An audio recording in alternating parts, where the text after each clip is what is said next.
seconds, and I can say good afternoon. Good afternoon, everybody. I'd like to welcome you to Jim Hensley's celebration of life today. And to do a little housekeeping right off the bat, I want everybody to know that after the celebration, there will be food served in the fellowship hall, which is just outside of the church chapel to the right. Plenty of seats for everybody, and you can all have a good meal. Also, if you would please silence your devices, and thank you. Anyway, we would like to welcome all of you today as we come together to celebrate Jim's life. He had a long and very eventful and happy life. He lived life well. About 8 years ago, Jim thought to write his own eulogy in celebration of life. He spoke with me about that, and his reasoning was that he'd been to so many funeral services, and all he saw at that time was, and nothing wrong with this. It was a religious service about how to get to heaven, and how important that is.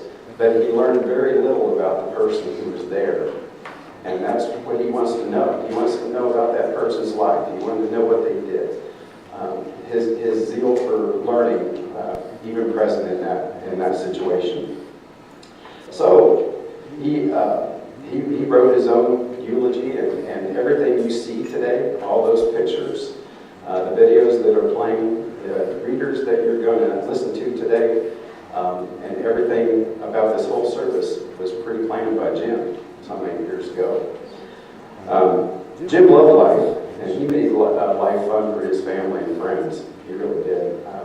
I'm not telling anything new to any of you that know Jim. And no matter the circumstances also, he chose, and I say this importantly, he always chose to be positive. If it was an obstacle in the way or some sort of something that was not what we wanted to happen, he would just say, well, this is what we'll do, and he would fix it and make it something that was enjoyable and something to remember. Always turning challenges into something that we could make an enjoyable experience about. And I'm sure that when you listen to the readers who come up here and tell their stories and tell his stories, that you'll understand why he did what he did.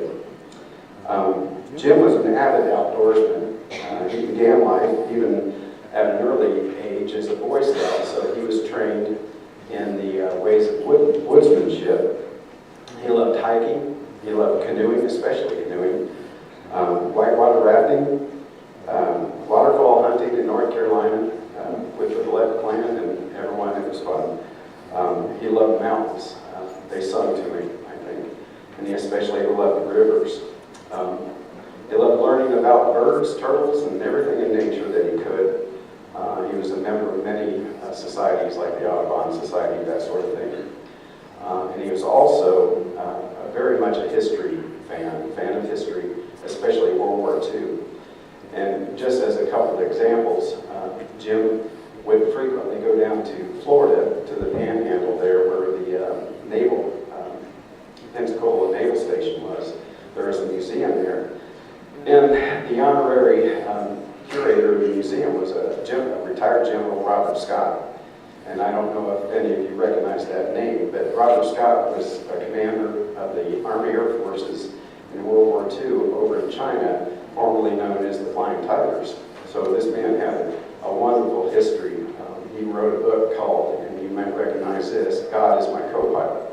That was made into a movie. But Jim really enjoyed going to Florida to meet this man, sitting across the table from him, having a coffee and shooting the breeze about World War II. Other examples, he made it possible for us to go to Wright-Patterson Air Force Base, where we met and had dinner with the surviving crew members of the Doolittle raid. I don't know if you recognize that either. For some of us, you have to be at least my age maybe to know it. But the Doolittles, Jim Doolittle was a general back then who commanded the Army Air Corps to fly bombers, B-26 bombers, off the deck of an aircraft carrier, and it was the first strike back of the Japanese shortly after Pearl Harbor. So a big event. So meeting these guys face to face, especially seeing my own son, shaking hands with Lieutenant Cole, who was the co-pilot on the Doolittle plane that was the first to take off from the deck. It's just, it's beyond ordinary. So today, we're going to celebrate Jim's love for his family, his friends, his love for his church, his love for teaching, his love for music, and lifelong love of scouting. We'll hear the influences he had on students and teachers alike.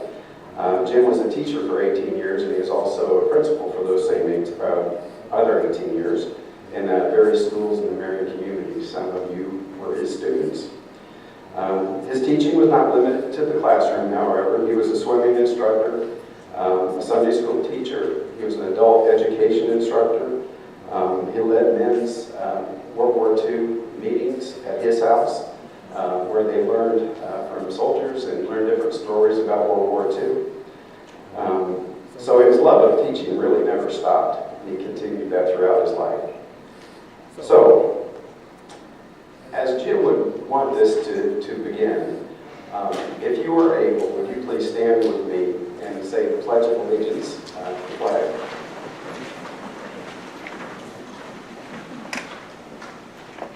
I pledge allegiance to the flag of the United States of America and to the republic for which it stands, one nation, under God, indivisible, with liberty and justice for all. All right, I'd like to introduce my son, Joe. Come up for the first reading. Afternoon, everyone. All right, so anyone who's in Scout or in Scouting, which still technically are, please join me in saying Scout oath and Scout law. All right, you can bear with us for 20 years. On my honor, I will do my best to do my duty to guide my country and to obey the Scout law, to help other people at all times, and keep myself physically strong, mentally awake, and morally secure. Scout is trustworthy, loyal, helpful, friendly, courteous, kind, obedient, cheerful, thrifty, brave, clean, and reverent.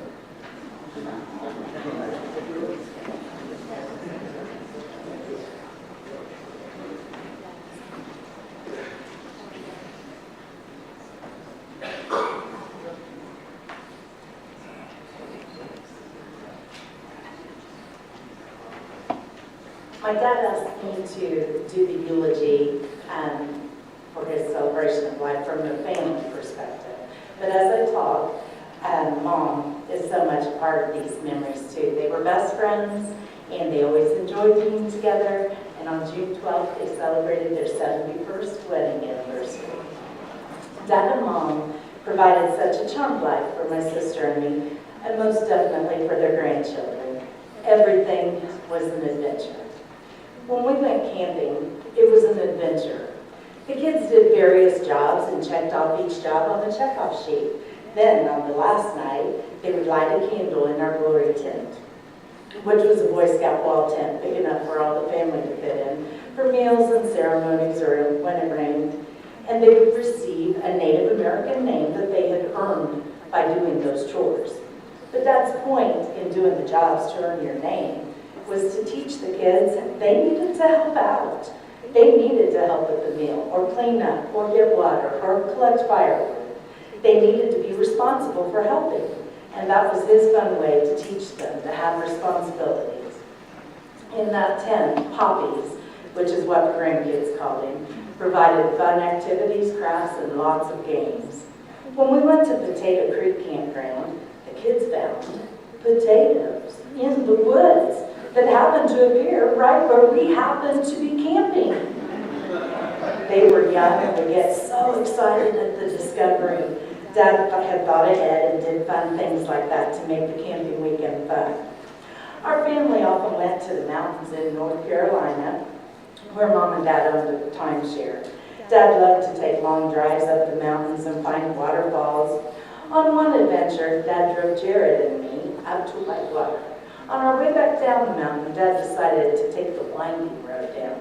He said Mom didn't like to take that down because there were so many hairpin turns. So, since she wasn't with us, Dad made it an adventure and started counting how many turns. We were counting and counting, and then I noticed from way back in the back, Dad was no longer counting. Jared and I continued counting and counting, and then I noticed that Dad's hands were holding really tightly to the steering wheel. Jared and I decided maybe it was time to put our seatbelts on and get back. We kept going around the turns and around the turns. What had happened? The car had shut down. It just shut off. And that left Dad without power steering or power brakes. About halfway down the mountain, he turned into a place that stops the runaway tracks that goes up. So we all just kind of sat there for a moment. He started the car again, and we proceeded down the mountain. That was a bit more of an adventure than we had expected. And I remember we waited just a bit before we told Mom about that. Our animals have always been an important part of our family. We had many dogs who brought pleasure to our lives. Candy was Mom and Dad's first dog. She lived to be 13. When she died, it was the first time I'd ever seen my dad cry. He sat at the top of the stairs with his head in his hands and he sobbed. She was his first sweet baby. We had other dogs and cats. All of our animals had long lives, some up to 21 years old. They were all special to Dad and to him, family. Dad was always celebrating something. We had many, many parties growing up, and Dad loved to play euchre. He would call alone on a queen and a nine. He would try to psych out his opponents by telling them, "Don't send a boy." And he'd often win that hand just because he's messing with people's heads. So we had euchre parties, themed swim parties, birthday parties, anniversary parties, and cruises. They just entertained often, which was fun for all of us. Dad fully enjoyed the fellowship of being with friends. Dad looked after his parents as they aged, and he took his dad, my grandpa Frank, along with Pop Willett, to breakfast several mornings per week. Now, neither of these two men could hear, so the conversations were interesting. Dad was very patient. In 1993, he had a stroke. That changed not only his world, but all of our lives. Before the stroke, Dad was very active. He would do Volks marches, which are 5-mile walks that you earn a collectible pin when you're finished. And he would take many long hikes in the mountains, or he'd take an impromptu canoe ride on a lake or a river. The year he turned 50, he made it a goal to canoe every month for 10 years, 120 months in a row. Well, the stroke came right in the middle of that goal, around month 81, which was 6 years in. And he was so upset while in the hospital that he wouldn't be able to continue that goal. But our friend, Dr. James Botkin, arranged to have him taken down to the river beside the hospital. And with the help of my brother-in-law Joe and some other very special friends, they lowered Dad into the canoe and paddled him around so he could count that month. He actually ended up canoeing 122 consecutive months. My brother-in-law Joe continued while Dad was recuperating from his stroke to help him make his monthly goal. So Dad took 153 trips for 937 miles on 34 waterways. I only know that because he kept track in logbooks of each canoe trip. Dad earned his PADI license and enjoyed scuba diving. He and Mom traveled to all 50 states. Again, he'd make a goal and then continue until he reached it. They made several trips to Europe and went on several cruises. They loved to travel and explore the world. When we as a family vacationed together, Dad would provide the same color t-shirts or special hats, and we would all wear them one evening as we went out to eat. After his stroke, I would take my 3 little boys to the rehab center in Kokomo every day to visit Dad. One day he had an obvious twinkle in his eye. After some time, he could contain himself no longer. After lots and lots of therapy and practice, he could finally, for the first time, close his fingers and make a fist. We were so excited he was improving. I was so honored to get to share that moment of celebration with him. In 2018, it was Dad's 25th anniversary of his stroke. And of course, we're going to celebrate life. So our family got together in the back of a restaurant and celebrated. I'd asked everyone to come with a memory and we were going to play a game. I would read the memory, and everyone would write down who they thought brought that memory. I was surprised no one balked at the idea. They just knew it was for their poppies, and so they were all in. But what happened that evening was that we realized one person's memory was everyone's memory. Each memory was an integral part of each one of us. And each memory then brought up stories and more memories and happenings concerning that one subject. The night actually became a magical time of reminiscing and exemplified what an active, fun part Dad had played in each one of our lives. Dad taught swimming lessons to the kids in our pool at Sunnycrest.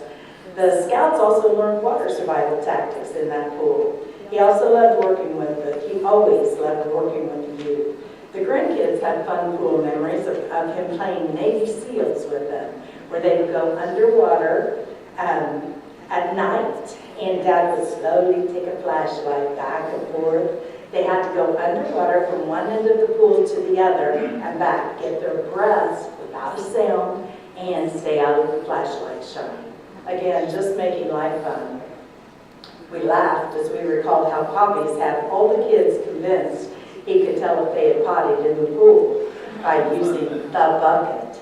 He took a sample of pool water and put it in the bucket, which was really laced with food coloring or something.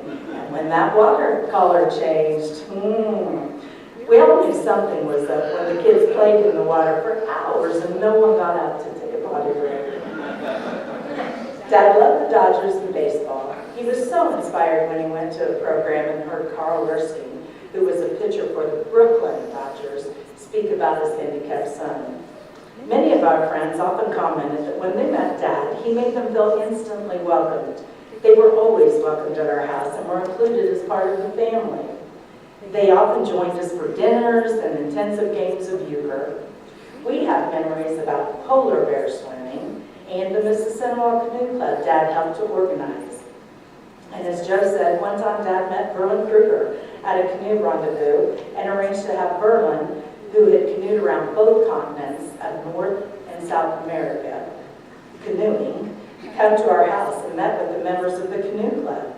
Our family has lots of memories of canoeing, including those who became members of the Wet Fanny Club, which meant you fell out of your canoe and into the water.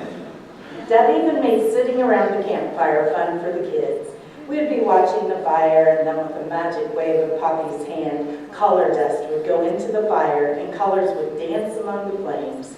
Then, as was a fond memory for all of us, we would sit in the dark around the magical fire, and Poppy's would recite Little Orphan Annie, again making life fun, also teaching the poem by James Whitcomb Riley.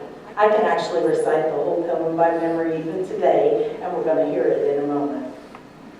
Dad visited Rachel's classroom as well as Jared's and mine to teach about things like Native American ways or Lewis and Clark.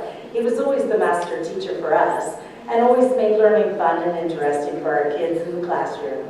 At our family gatherings, Dad often provided a trivia game, which of course was teaching us historical facts about that particular holiday. Dad, as Joe said, Dad loved history and took Joe and some of the grandsons to Wright-Patterson Air Force Base to meet in person some of the remaining Doolittle Raiders and tour that museum. All the grandsons were in scouting, and Aaron and Joey became Eagle Scouts, which pleased my dad immensely. Scouting was a very important part of Dad's life. He took the kids and participated in the Lincoln Pilgrimage, National Jamboree, Traderies, and sent some to Philmont. He set the example and wanted the grandkids to learn to live by the Scout laws: God, country, others, then self. Dad enjoyed the beach, sitting in the sun, being around water, whether it was the ocean, a lake, or a pool. He liked paddling along the river and taking long rides in the car. He once told me that taking a long drive was how he refreshed his soul. It filled his spirit. Now, as a side note, I remember being in the car with some of those long drives. I would always sit directly behind Dad, mainly because he couldn't get me as easily when my sister was messing around back there. I could scoot over out of his reach, but we both settled down when we heard, "Don't make me stop this car." Dad always seemed to celebrate life. He loved to make life an adventure for us, whether it was a fun sleepover, swim awards at Virginia Beach, yearly ceremonies at Mississippi, fun at Disney World, or theme nights in the mountain. Dad enjoyed life, and he captured all these moments with his camera. He was armed with a camera around his neck most of the time. For us, he was a model of kindness, patience, giving, always willing to share, always willing to put others first, the ultimate Boy Scout. Before cell phones were invented, Dad would follow me all the way home from Marion to Kokomo. He would help me unload my 3 babies, then drive all the way back to Marion. He just wanted to make sure I made it home safely. During my divorce, Dad was my rock. He wrote an email to me each morning giving words of encouragement and moral support. That continued every morning since the year 2000 and actually turned into a wonderful bond and sharing between the two of us. That didn't stop until he was admitted into the hospital with this illness. 25 years, daily. Amazing. Many past students cared for him at the nursing home. Many said how much they enjoyed and loved him. They would say he was strict, firm, but always fair. Each year on Father's Day, I would wish him Happy Father's Day, and he would always smile back and say, every day is Father's Day.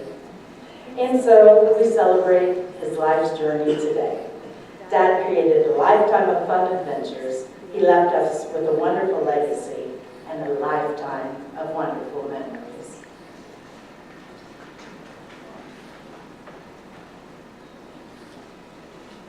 I will be reciting Little Orphan Annie by James Whitcomb Riley.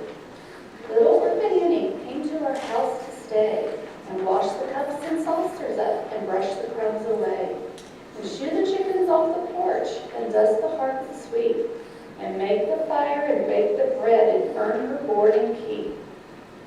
And all the other children, when the supper things were done, we sit around the kitchen fire and had the mostest fun and listened to the wish tales that Annie tells about, and the goblins will get you if you don't watch out. Once there was a little boy who would not say his prayers, and when he went to bed at night, away up on the stairs, his mommy heard him holler and his daddy heard him bawl. And when they turned the covers down, he wasn't there at all. And they seeked him in the rafter room and cubbyhole and press, and seeked him up the chimney flue, and everywhere, I guess. But all they ever found was his pants around about, and the goblins will get you if you don't watch out. Once there was a little girl who always laughed and grinned, and made fun of everyone and all her blood and kin. And once there was a little company and the old folks were there, she mocked them and shocked them and said she didn't care. And this as she kicked her heels and turned to run and hide, there was 2 great big black things a-standing by her side. And they snatched her through the ceiling before she knew what was about. And the goblins will get you if you don't watch out. And little Orphan Annie said, when the blazes blue, and the lamp wick sputters, and the wind goes woo, and you hear the crickets quit, and the moon is gray, and the lightning bugs and dew are all squished away.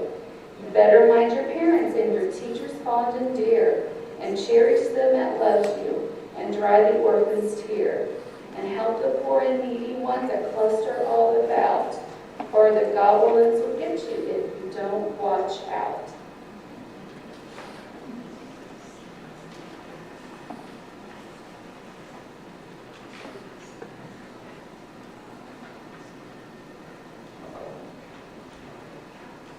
I met Jim at Sunnycrest Church in the spring of 1969. It did not take long for me to know that he was someone I would like for a friend. We both were school teachers and principals. We liked to read and to travel. Friends have discussions about the Bible, current events, and history.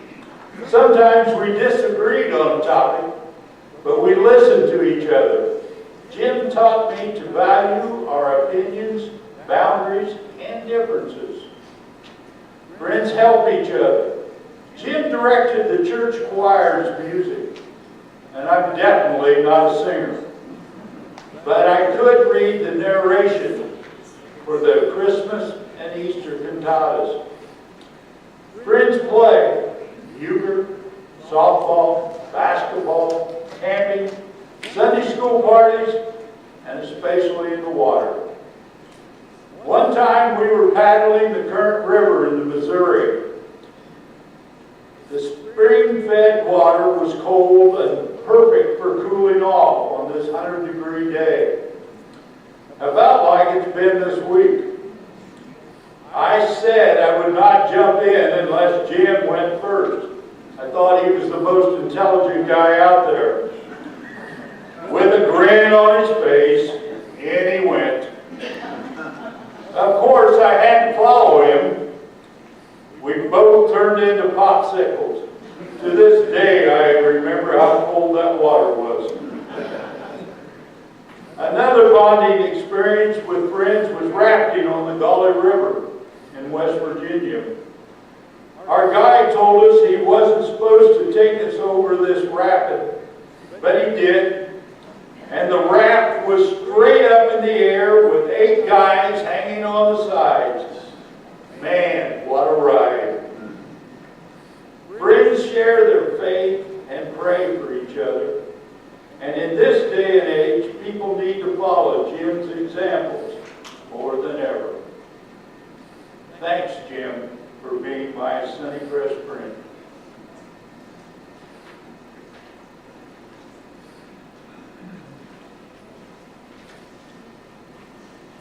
Hi, I'm Tara Collette-Klinger, one of Bob Collette's children.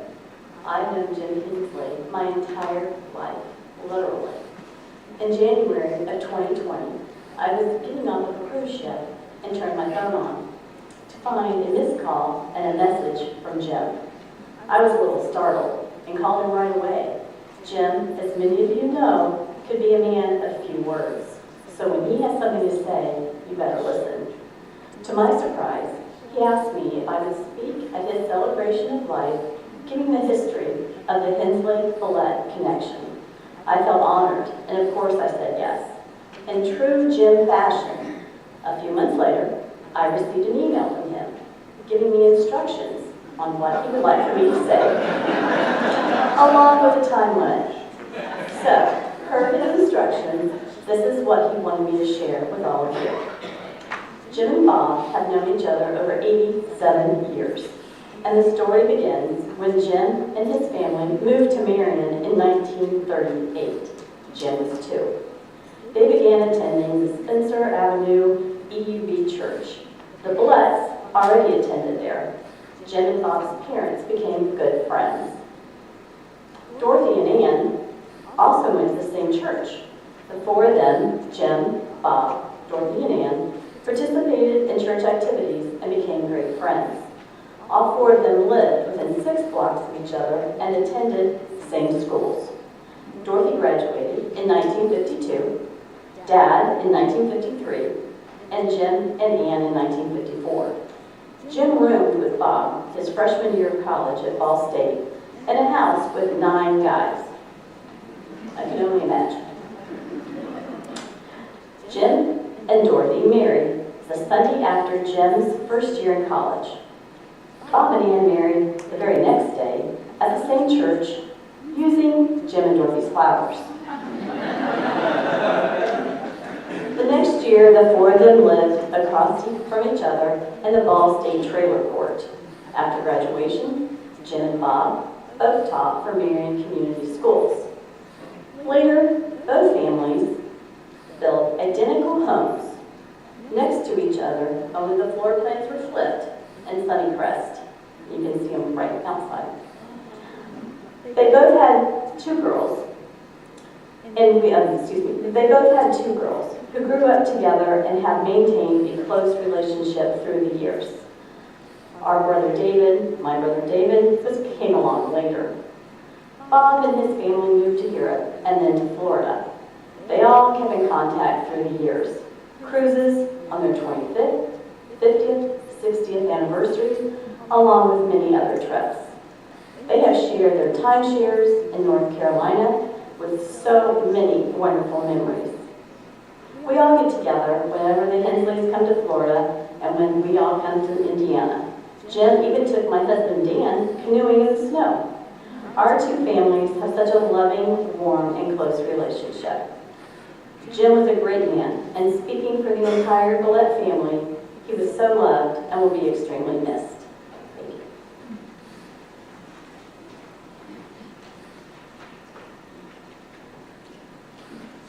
My name is Chris Marshall, and Mr. Hensley was my 7th grade reading teacher at the college.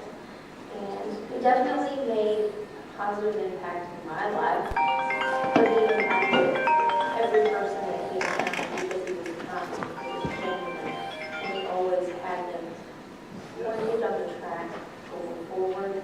Didn't matter if he took a few steps back, he continued to go forward. He Make did, sure they give you the as sauce. well as reach out to me in 2019 and ask me if No. I would be No, on anything part of the else. celebration of Sausage life. and chicken. when the time came and read one of his favorite poems, The Village Blacksmith by Henry Wadsworth Longfellow. Under a spreading chestnut tree, the village smithy stands. The smith, a mighty man is he, with large and sinewy hands, and the muscles of his brawny arms are strong as iron bands. His hair is crisp and black and long, his face is like the tan. His brow is wet with honest sweat, he earns whate'er he can, and looks the whole world in the face, for he owes not any man. Week in, week out, from morn till night, you can hear his bellows blow. You can hear him swing his heavy sledge with measured beat and slow, like a sexton ringing the village bell when the evening sun is low. And children coming home from school look in at the open door. They love to see the flaming forge and hear the bellows roar, and catch the burning sparks that fly like chaff on the threshing floor. He goes on Sunday to the church and sits among his boys. He hears the parson pray and preach. He hears his daughter's voice singing in the village choir, and it makes his heart rejoice. It sounds to him like her mother's voice, singing in paradise. He needs must think of her once more, how in the grave she lies. And with his hard, rough hand he wipes a tear out of his eyes. Toiling, rejoicing, sorrowing, onward through life he goes. Each morning sees some task begin, each evening sees it close. Something attempted, something done, has earned a night's repose. Thanks to thee, my worthy friend, for the lesson thou hast taught. Thus at the flaming forge of life, our fortunes must be wrought. Thus on its sounding anvil shaped, each burning deed and thought.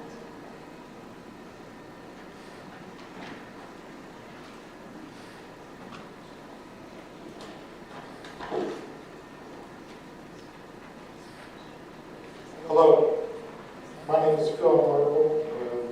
Joy, Judy, Dorothy, thanks for sharing Jim with me all these years and with everybody else. He's a great man. I was very blessed to have Jim in my life. When I was just a young boy growing up in Sunnycrest, my neighbor Hugh Baker came over to see me and Ken and Randy Conrad, and he goes, "Hey, you guys need to join the Boy Scouts." So we did, and that was a huge part of our life growing up. We would come down to this church and pack it up and head out camping. Kim and I, so it was the beginning of a life change. We got to go camping. We learned how to live off the land and enjoy nature. Ken Conrad and I, part of Troop 226, we became Eagle Scouts.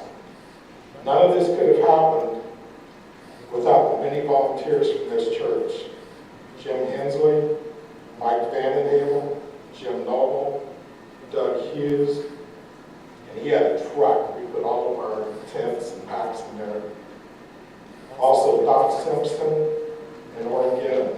sure there's many others from this church that gave their time to guide and mentor all the boys from Suncrest. Jim was particularly key in the big events for Troop 226. He insisted that we secure a camping spot in the wilderness area of Camp Crosby, because all the spots were not wilderness. Some of the scouts were in spots where they would actually go to the mess hall to eat their food. Somebody would cook it for them, clean the dishes. Jim wasn't having that. Not at all. We would be in the wilderness camp, which is in the very, very back of Camp Crosby. We had to take this rickety little road through a hole in the fence just to get to the campsite. I remember there was grapevines back in the woods that we would swing on. But that's what he was all about. He wanted to do the wilderness. We cooked our own food. We never ate in the mess hall. We hiked the wilderness to the launch spot. So our camping area was way back in the back, and then we would walk through the woods, would wind around, and then would end up over by these lily pads, kind of like this from the swimming area. And it would have probably 5 or 6 canoes. We would take those canoes and canoe them over to the main waterfront. And that's how we would get, to the waterfront and so forth. In some ways, I followed in Jim's footsteps. He was the waterfront director at Camp Crosby. And after serving as a counselor in training, which he encouraged me to do, I worked for 2 seasons on the waterfront, and it was some of the happiest times of my life. Jim taught me swimming, life-saving, canoeing, rowing, small boat sailing. He helped me to get all of those merit badges. And when I served on the waterfront, I ended up basically giving back. I took all that I learned from Jim, and I taught all those merit badges to the younger scouts. Jim was inducted into the Order of the Arrow and was a brotherhood member. Both me and Kim Conrad followed in his footsteps, and we were both Order of the Arrow and brotherhood members. I remember one time when the new scouts would come in, it would be like on a Thursday night, we would build a big campfire. And one of the things we did, and Jim kind of suggested this to us, we climbed a tree. We put like a wire from this tree all the way down to the big bonfire that we prepared. And we put some Boy Scout wire, that's what we kind of call it, kerosene on top. Climbed that tree, lit that arrow, and it came down, hit that campfire, and that's how the campfire started. It was pretty awesome.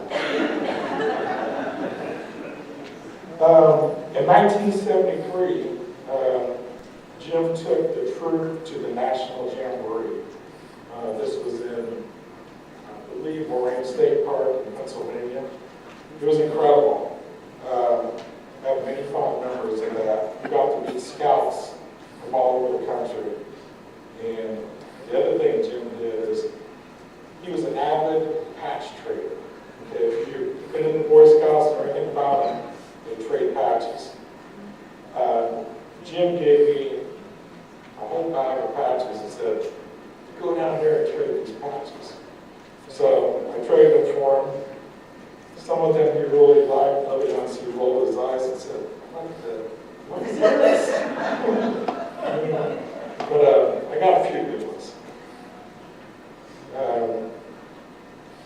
Once we took a 20-mile bike hike, and back in the day, I had this little Stingray, it was called a P-Paper. The front wheel was about this big. Everybody else had big 10 speeds. And he kept looking back, where's Phil? Where is he? way to keep up. And he kidded me about that for, 100 years. Jim inspired, I talked to Ken Conrad, he was one of the scouts in the troop, to see if he had any memories he wanted to share. He wanted me to let everybody know that Jim and the other scoutmasters, I know Don Simpson's sitting in here, the things that he learned from Jim and from Don, Mike Van Halen, he was able to pass on those teachings. He became the scoutmaster of his son's troop when they lived in Hawaii. And so he took on everything that he learned and taught it. So that's part of the blessing. He mentored so many of us, and we all passed it on to additional people. So that's one way that Jim's going to live forever. A few years back, Jim organized a reunion at Camp Crosland. It was great, Jim had a trailer, we put all the canoes on it. We all drove up, Highway 13, went to Camp Crosland, we met at the Lake Robinson. First thing we did is we hiked over to the wilderness area just for old memories. And then we started paddling the lake. And I know that was one of Jim's favorite places, is Robinson Lake. Along the way, there's like a secret pond on the back of Lake Robinson. I never even really knew about it when I was a scout, but I learned later on some of these trips, with Jim to Camp Crosland. Anyway, so we went kind of in the back of the lake, and then you go through a little canal and into a pond. Well, while we were doing this, Ken Conrad flipped his canoe. So that night at the campfire,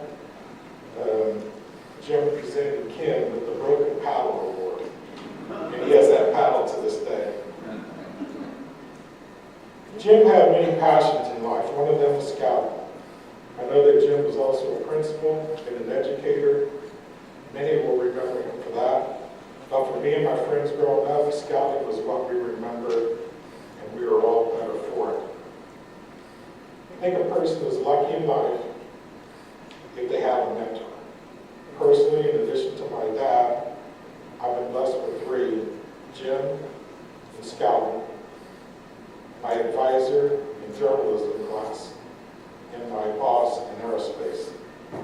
Without mentors, without passing on what they've learned over their life, it's such a waste. So Jim was one of those people that passed on his knowledge.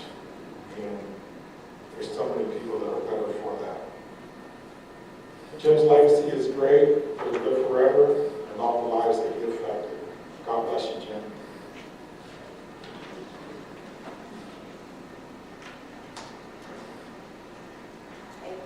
I'm Randy Dudley Alford. I was blessed to have Mr. Hensley as well. And in later years, my twin boys and I went to dinner or lunch with him and your mom multiple times. During one of those lunches, he brought me a copy of this poem and asked me to read it. So I'll be reading Annabel Lee by Edgar Allan Poe. It was many and many a year ago, in a kingdom by the sea, that a maiden there lived whom you may know by the name of Annabel Lee. And this maiden she lived with no other thought than to love and be loved by me. I was a child, and she was a child, in this kingdom by the sea. But we loved with a love that was more than love, I and my Annabel Lee. With a love that the winged seraphs of heaven coveted her and me. And this was the reason that long ago, in this kingdom by the sea, a wind blew out the cloud, chilling my beautiful Annabel Lee. So that her highborn kinsmen came and bore her away from me, to shut her up in their sepulchre in this kingdom by the sea. The angels, not half so happy in heaven, went envying her and me. Yes, that was the reason, as all men know, in this kingdom by the sea, that the wind came out of the cloud by night, chilling and killing my Annabelle Lee.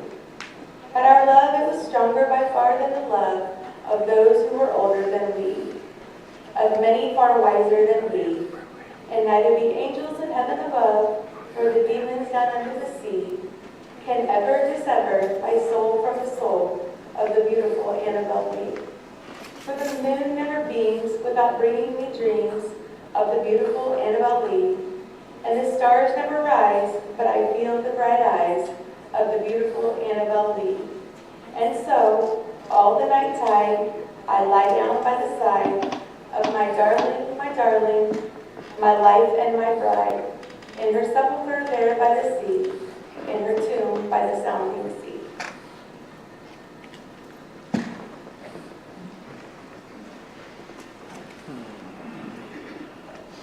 Hello, my name is Stan Tyner, and I almost attribute to Mr. Hensley wore my hiking boots, hiking poles, and my camera, but I decided not to do that.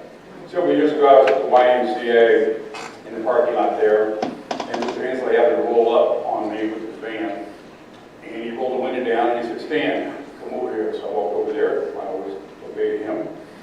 And he said, I said, "What do you need, Mr. Hensley? What's up?" And he goes, "It's Stan, it's Jim." And I said, "No, Mr. Hensley, it'll always be Mr. Hensley. It'll be like calling George Washington, President Washington, calling him George. I mean, it's just not going to happen. This is one of the highest honors I've ever been given. An opportunity to be here this afternoon. In 1956, I walked into Franklin School for the first time with Carol Nelson. And from 1956 to 1964, Franklin School was my home. There was the legendary Miss Ballard. Then I had a series of teachers, and I'm one of the few people that I know that I remember all of my teachers. I remember all of them, all the way through junior high, and I had the following batting order. This was like the 61 Yankees.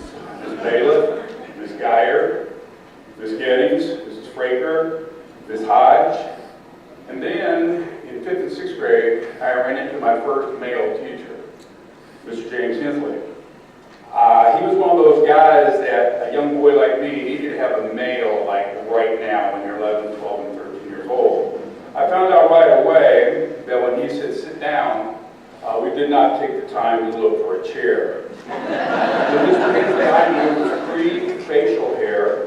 He also was my basketball coach, which drilled us at Kendall School. I thoroughly enjoyed the 2 years underneath his coaching. 1963, 1964 was a magical year in my life. It was my 6th grade year. It was the best year of my college and of my entire educational career. There were 40 plus of us in an un-air-conditioned room on the 2nd floor at Franklin School. And every now and then, I would, when I'm close to Franklin School, which is all boarded up and falling apart, I'd drive by that school and I look up to the window where this class was, and I would give anything to just walk into that room just one more time. We had Mr. Hensley, Mr. Stinger, Woody Weir, and Mrs. Stout was our music teacher. And we'd always dread Miss Ballard, all due respect, her coming on the intercom and hear the crackling of the intercom as she would call for condemned people to be taken down. We always wondered why they came back crying and sniffling and such. But those were the days. I also remember Miss Ballard's shoes, the crunching of her shoes as she came down the hallway. Mr. Hensley gave me a love of history, a love of books. He would always ask me when I was in his class, "What are you reading now?"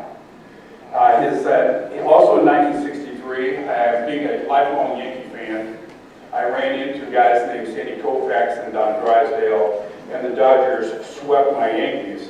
And up until the last time I met him a few weeks ago, he never let that fail that I had to endure the Dodgers sweeping my beloved Yankees. And then November 22nd, 1963, was an interesting year, an interesting day at Franklin School. Carlton Fisher and I went downstairs to find out why Mrs. Stout wasn't there. And there we found a group of teachers around the television set who were very emotionally crying, very involved in the events that took place in Dallas that year. And I knew that greatly affected Mr. Hensley. Also, I'll never forget the time at Pearson's Mill, where this guy took And as a teacher, he took all of us to Pearson's Mill overnight for an amazing night, an amazing time, which I will always recall. His love of Lewis and Clark, and when I taught school at Marion High for 25 years, I taught the way he taught Lewis and Clark, and he would always joke with us pronouncing Sacagaweda's name, Sacagagroceries. So for all those years I taught Marion, my students referred to her as Sacagagroceries, named for Hensley. Civil War, World War II, JFK, poems, a dude named James Wickham Riley, a poem called Little Orphan Annie, his love of dogs, and this silly thing, this "Oh Captain, my Captain." I don't know. He would always kick into that, and I go, well, where's that coming from? And his love of 1812. He guided me, he coached me, he encouraged me, he challenged me, he mentored me even through his passing later years. He reinforced me. He knew that I was named after Stan Musial. So he'd always come and say, remember, Stan the man. Stan the man was a man of great character and great courage and great ability to live up to the name. John Steinbeck, the famous author, said that you go through life and you'll have 3 great teachers. That's all. And I've been to school at the highest level of academia, and Mr. Hensley was the greatest teacher I ever had. It's a little known fact that I got traded from McCullough to Southeast School for what was supposed to be teach 6th grade. And I walked into Mr. Hensley's office, and he took me down to what was going to be my room. I didn't want to be traded from McCullough to Southeast, but he took the time to show me around what would be my room. But later, much to my happiness, I got traded back to McCullough, and I missed an opportunity to have him as my principal. His Christian example, his love of his friends and of this church and the friends of this church will always be remembered. His love of the Boy Scouts. And if you really have the time, and if you're on Facebook, I challenge you to get on his personal Facebook site and to scroll down and see the Christian influence, the words of advice, the things he put on Facebook are well worth a few moments of your time, even if you're not on Facebook. And I'll end with a story that in his class, we would always have red dictionaries. You guys would call the big, thick red dictionaries.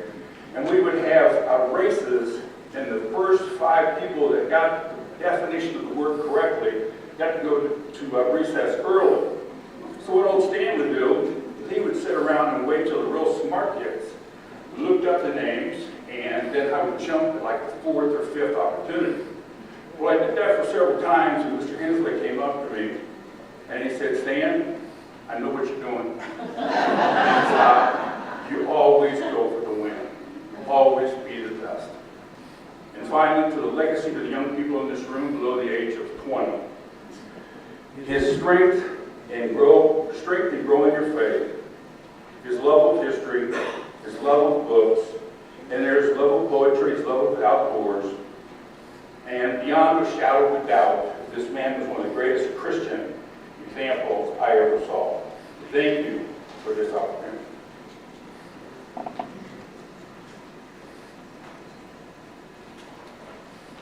The student puppies had asked to read the poem, but this poem was unable to be here, so my family asked me to read it. Puppies used a video of me saying it by memory when I was 2 years old in order to emphasize that memorizing isn't everything. You needed inflection in voice, meter, feeling, and tone. A Visit from St. Nicholas by Clement C. Ward.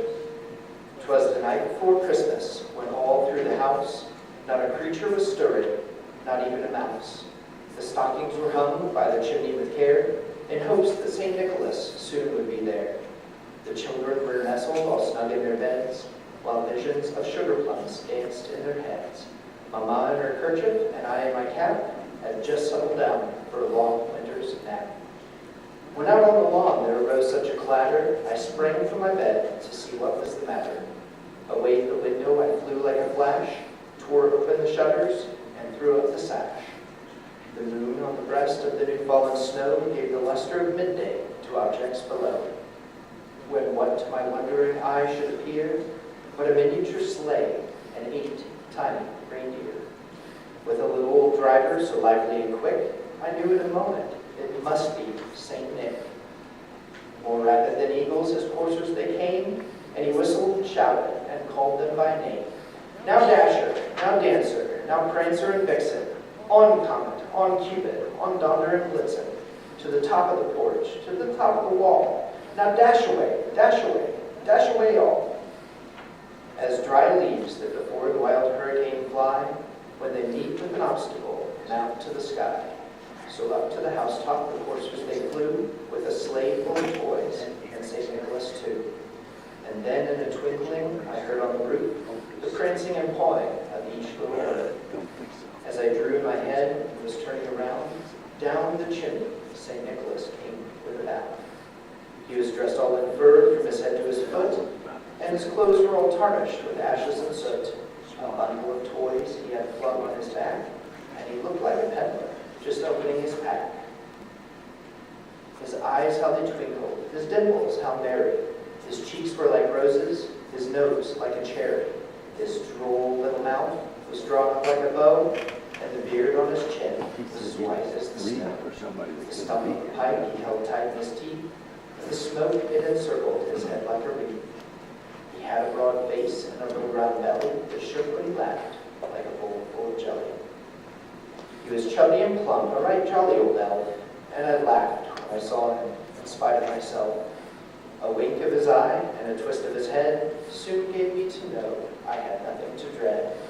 He spoke not a word, but went straight to his work, and filled all the stockings, then turned with a jerk, and laying a finger aside his nose, and giving a nod, up the chimney he rose. He sprang to his sleigh, to his team gave a whistle, and away they all flew, headed down the whistle. But I heard him exclaim, ere he drove out of sight, Happy Christmas to all, and to all a good night.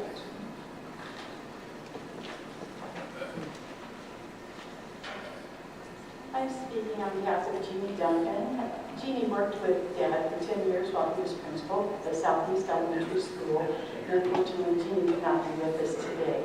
She did tell us that her objective with this tribute was to capture Dad's compassion, his leadership, and his sense of humor. Jim started his educational career in 1958 after graduating from Ball State Teachers College. He first taught at Roosevelt, Franklin, and Martin Booth's. Southeast had opened in 1967, and Jim came to be the principal in 1968.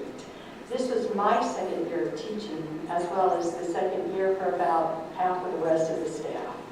As if that wasn't challenging enough, Southeast had been designed to incorporate new teaching innovations.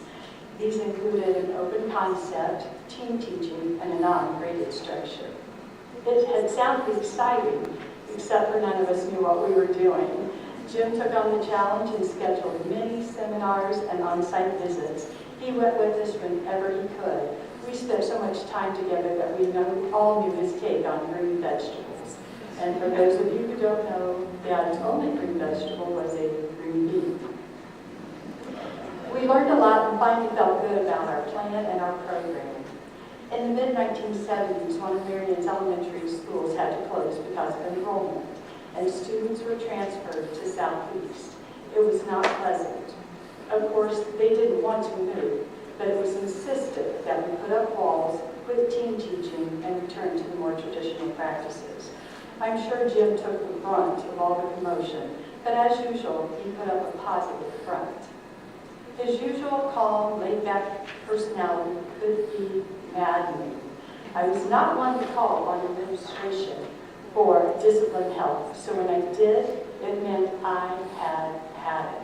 I didn't want reasoning, I didn't want calm discussion, I wanted him to unscrew that child's head and let me hand it to me on the phone. It drove me crazy. And I'm sure he drove parents crazy too. They would come in so angry, and he would quietly listen and let them run down.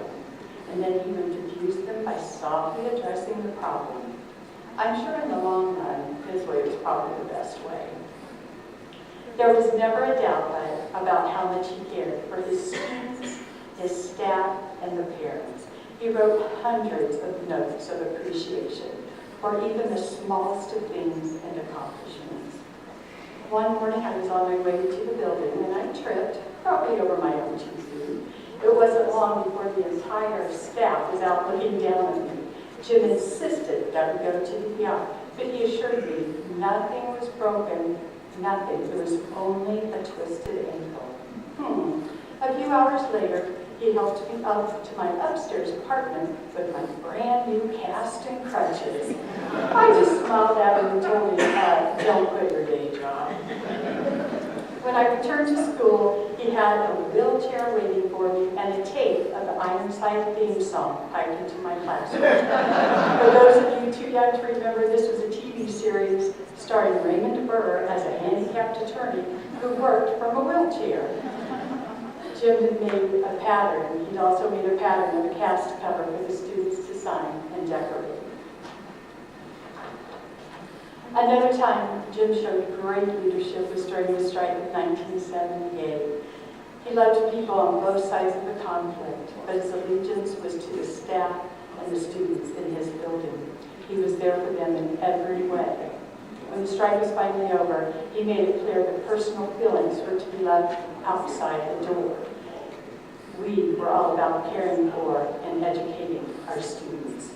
Jim left Southeast the next year and went to Clayton Brownlee and then retired from McCall. My family and I came to Sunny Crest about 10 years later. My friendship and bantering with Jim picked right up. I got to know Dorothy and the girls better, and I even had Joey and Rachel in my Sunday school class. I will miss his slow grin and his dry wit, but I have comfort in knowing where he is today and who he is with. God has certainly called him a good and faithful servant.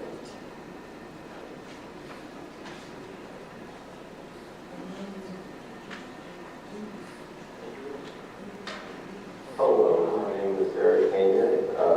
I have Jim Hensley as a 7th grade teacher at McCollum Middle School. I was sitting at home one time in front of my computer and I got a phone call from Jim, and I figured it was a computer question because every time he asked a computer question he always called me because I was his computer guy. This time he had a proposition for me. And I was like, okay, a proposition. And this was the proposition. He knows I don't speak in public. So he was just trying to push me. And he was like, would you do this for me? Well, you can't tell Jim no. So I was like, of course I will. So here's old Ironside by Olive Wendell Holmes. I tarry tattered inside down, long as it waved on high, and many an eye has danced to see that banner in the sky. Beneath a rung of battle shout and burst the cannon's roar, the meteor of the ocean air shall sweep the clouds no more. Her deck once red with heroes' blood, which knelt the vanquished foe, when winds were hurrying over the flood and waves were white below. No more shall feel the victor's tread, or know the conquered knee. The harpies of the shore shall pluck the eagle of the sea. Oh, better that her shattered hull shall sink beneath the wave. Her thunder shook the mighty deep, and there shall be her grave. Nailed to the mast her holy flag, set every thread bear sail, and give her to the God of storms, the lightning and the gale.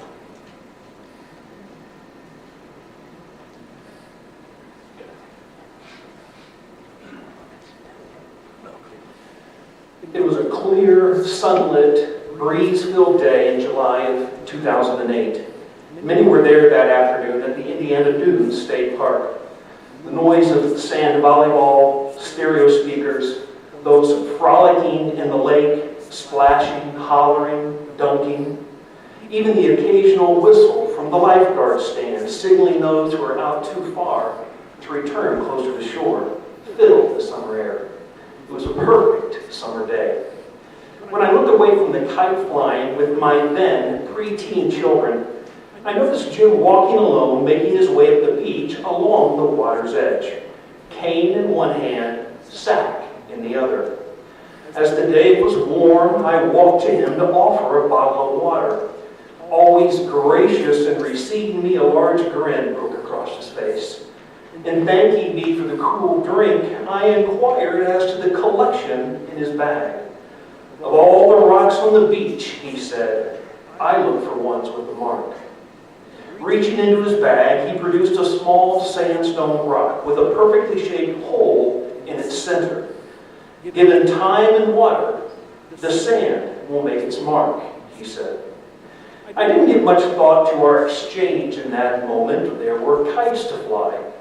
But in the days that followed, a subtler message dawned. Like Jim and many of you in the room, I chose public education as a career path. As educators, we are always looking for analogies to enlighten student understanding. And although Jim did not specifically explain his implied lesson to me in his comment that day, I believe he entrusted me to discern, in my own way and in my own time, the intent of his remark nonetheless. It was a lesson that he not only lived as a professional, a mentor, a friend, a great-grandfather, grandfather, father, and husband, but a lesson he modeled to all who had the privilege of his company. Given time and water, the sand will make its mark. God gifted Jim with the sand of compassionate regard, which was tirelessly on display. God gifted Jim with the sand of favor and patient understanding. God gifted Jim with the sand of inquiry and the desire to invest in the lives of those he encountered. Jim wanted to be a part of their stories, and he wanted them, us, to be part of his. Given time and water, the sand will make its mark. On that day, along with so many others, Jim was giving me a part of his story, and he was making me a part of his own. Inspired by Jim's search and reflecting on our conversation, I would return to the beach in the days that followed on a quest for other rocks with the mark. There was a lesson to be shared, first with my immediate family, but also for the educators on my team.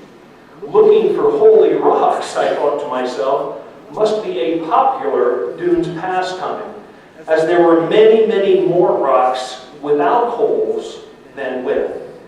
I became somewhat persistent in my crusade, much to the chagrin of Tina and the kids. As I sought out parts of the beach that weren't as popular with the Indiana Dunes visitors, I noticed rocks of all shapes and sizes with holes. The holes themselves were of different size and place in the respective rocks. I found that some rocks even bore multiple holes. Rocks of all shapes and sizes with holes of different size and locale, but all being left with a mark. It was then that Jim's lesson began to take shape in my mind. I had been thinking specifically of my teachers and students at that moment, but his lesson was broader still. He intimated everyone. We come to each other in all shapes and sizes, each one having a history that has and continues to shape and size the talents and abilities, intellect and experiences, as well as hopes and aspirations we all possess. Each of us has the unique opportunity in the lives of those we encounter and influence to help shape those lives. Each of us has the opportunity to use our sand to make a mark, to leave a mark in one another. In similar fashion to the sand grain against the sandstone, it may take time and persistence to impress and see the marks we leave. Perhaps all we can do is start a mark in a life that someone else, in God's time, will grow or even finish. Our sand, just as significant, used in God's time and for His glory in each other. Jim understood God's gift, the privilege, the blessing, even the responsibility to make a mark and to leave a mark in the lives of one another. I think Jim asked me to speak at his celebration service today because he wanted me to invite you to join our conversation that bright July day. He wanted you to feel the breeze on your face, the sun on your shoulders, and the cool water at your feet. He wanted me to encourage you to use the sand that God has given you to be part of and make a mark in each other's stories. He wanted me to thank you for being a part of and making a mark in His. As you leave today, you will find and notice a table in the lobby that's covered with rocks. Jim wanted me to give to you one of the many holy marked rocks that he had collected over the years in his visits at the Indiana Dunes State Park.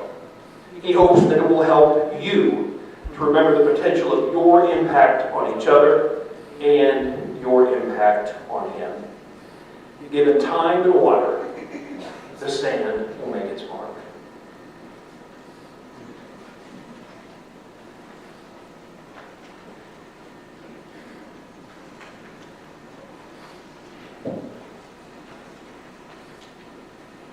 All right, you enjoy hearing me again for a second time today. So I'm up here on behalf of Gina Doherty.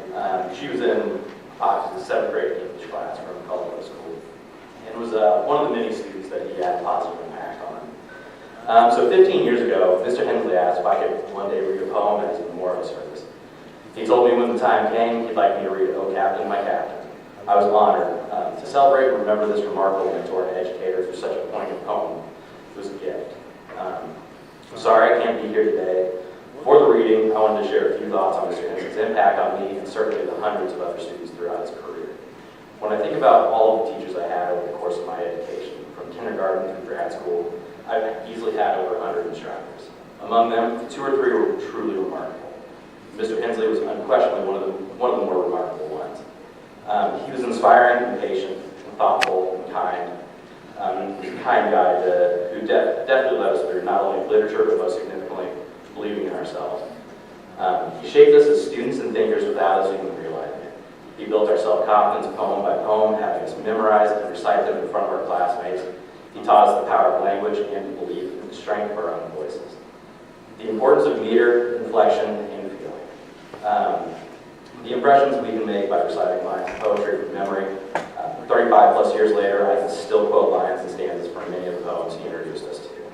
I think of him every holiday when I hear "'Twas the Night Before Christmas" and every fall when the frost is on the pine. I knew the word "sinewy" in the 7th grade, and thanks to him, the village blacksmith. But none more poignant in this moment than "Oh Captain, My Captain." I'm sorry I cannot be there to deliver this elegy of gratitude and grief in person, but Mr. Hensley, the port is near, and today the bouquets and ribbons and wreaths are for you. You were a steady captain for so many of us. Thank you.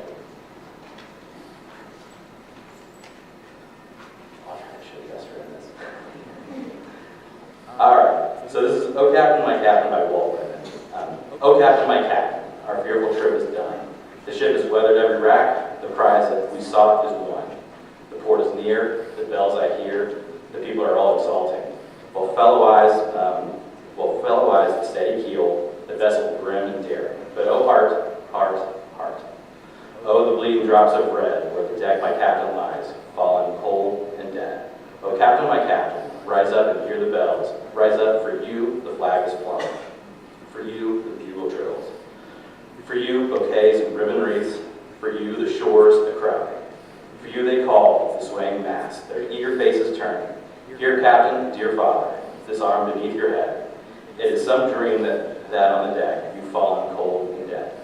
My captain does not answer. His lips are pale and still. My father does not feel my arm. He has no pulse nor will. The ship is anchored, safe and sound, its voyage closed and done. From fearful trip, the victor ship in comes with object one. Exalt all shores and ring no bells. But I, with mournful tread, walk the deck my captain lies, fallen cold and dead.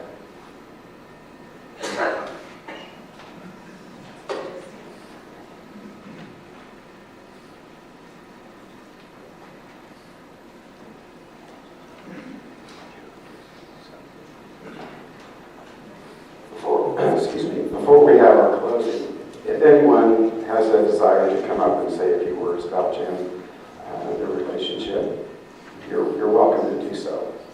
So we can do that now, otherwise we'll go to our closing.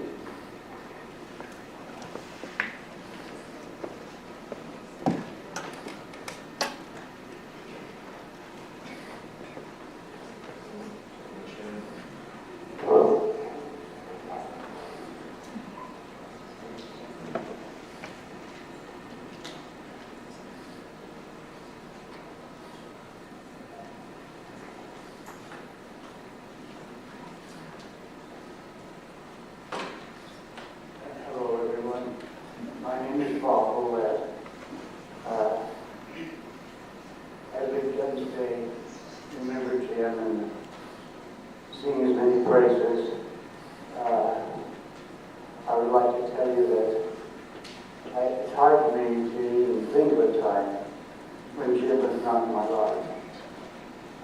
We've been friends for over 85 years. We talked. Early on, we talked regularly, almost every week. As time has passed, and our kids have come and grown, and our grandkids, and some of us have great grandkids. The time together, talking together has diminished a great deal. However, I think of Jim often, as I know he thought of me. And until about maybe a year ago, we would talk to each other at night, sometimes about 9:30, just before he went to sleep. He seemed to be, well, he was an amazing man, because I could never remember when he had a regular sleeping pattern, but maybe he did. So we would talk to each other late at night, before we take our phones away from us sometimes. Because you never know what's going to happen to your phone, you know. But we would talk about many family things. We would certainly pray for each other and their families. And I would always ask him, when are you going to tell me what you really did back in the day when he was supposed to come back to our room where we shared a room where we were in college. And I tell him, I don't know where he slept, but he did not sleep in the room that we rented. I kept asking him, when are you going to tell me where you were last night? He never said it was none of my business. Maybe if he had, I would quit asking him all these years. But I always asked him. He never did tell me. Well, he said, yes, I did. I told you it's in the library. Because in college, you know, sometimes you need to go to the library, and they kept them open until about 10 o'clock. And that was the best time to go because nobody else was there messing with the books you wanted. So, but as I checked, and this went on over a year, he had not been to the library. Now, I know all of you think that James Lee Hensley would never not tell the total truth. But I can tell you, as he could for me, we sometimes embellish the truth, and sometimes we forget it all. But this time, now I found out where he was, but he never told me even himself. All those days, and I'm talking about at least 2 or 3 days a week, he didn't come back to the room. And he wouldn't tell me where he went. And I did ask his wife, because I don't think she really believed it. But I've been led to believe that Jim drove back and forth from Ball State, where we were in college, to spend time with this lovely lady named Dorothy. And certainly understandable, but at that time it was not. Because I depended on him for a lot of classes that were shared. He would take the notes. And he didn't show up or tell me something, I did something unusual. And so anyway, he always do things, and he never seemed to be sleeping. I never did understand that. But, because I sleep. Anymore, I sleep almost all the time. I wake up sleeping. I don't understand that, you know. But anyway, he was a great friend. He is a good friend. We loved our families. We loved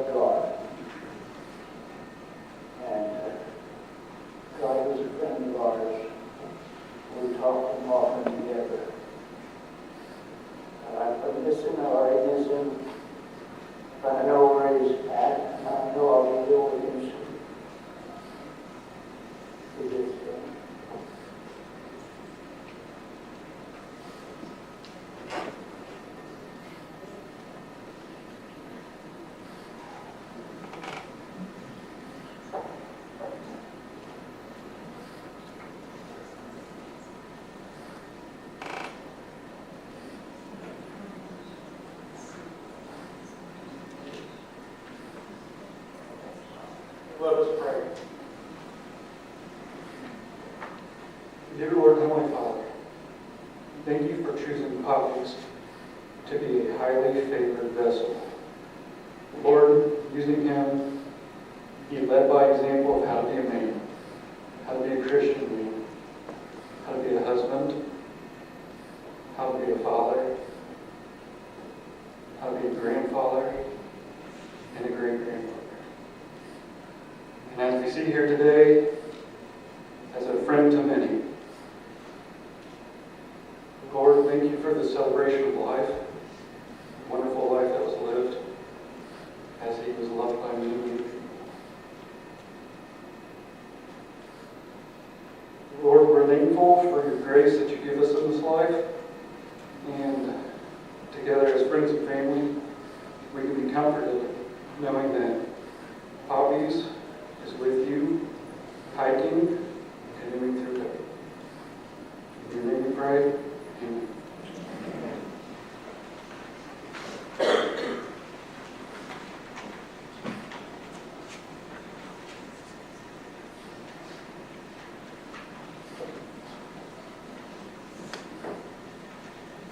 Okay, I'm sorry I've lost my voice. If you would please, we'll let the family depart first toward the, if that's okay. Anyway, to the dining hall, the fellowship hall. And remember on your way out, pick up one of Jim's rocks and think on it. Because we do have an impact on other people, and he is the best example of that. So, thank you.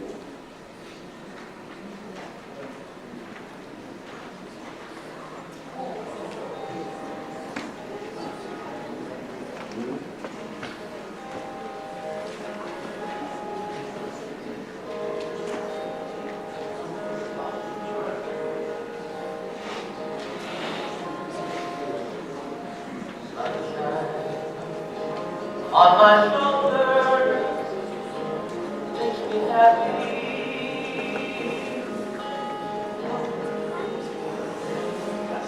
Sunshine in my eyes can make me cry.